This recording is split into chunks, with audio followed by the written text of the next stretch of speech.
I always tell my clients, they say, how much should I offer? And I says, it depends on how much you love or like the house.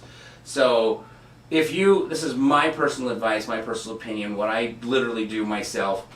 If I love the property, love it, have to have it, want to raise my kids in this home, this is the neighborhood, this is the street, this is the house that I have to live in, I submit the highest offer I possibly can submit. So even if that means it's $10,000 over asking price, $20,000 over asking price, if I absolutely love it, I will give it my best foot forward. Because if I get outbid giving my best foot forward, then I know there was nothing else I could do, right?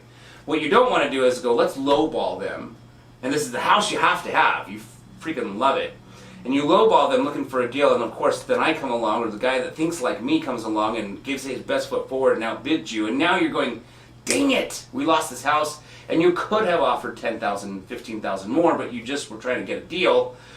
And there's a time and a place for a deal, and that was, 2008. We're in 2020, and so if the market corrects, we're probably going to find ourselves in a place where we can look for deals again. But right now, based off of this current market, the strategy really is, if you love it, to submit your best foot forward, because if you don't get it, you knew you tried your best. Because a lot of times they don't counter you. So a lot of people will say, well, let's lowball them, and they'll counter us back, right?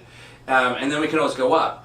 No, they don't always counter you back. If they get multiple offers at the same time, then they may just pick the best one and never get back to anybody else saying, hey, we picked the highest and best. In this case, do you have a higher and better? They're just going to accept the best, and now you've lost out. So if you love it, I suggest submitting your best foot forward. If you like it a lot, or if you do, it's not something you have to have, then yeah, that's when you can submit something maybe less aggressive. And then if you don't get it, you don't really care, because you didn't love it, but you liked it enough, obviously, to submit an offer. But that's going to keep you competitive. That approach will keep you competitive in the homes you really do like. And hopefully you will get the home you really do like. And the best way to do that, obviously, is to give it your best shot. So, does that make sense? Yeah. Awesome.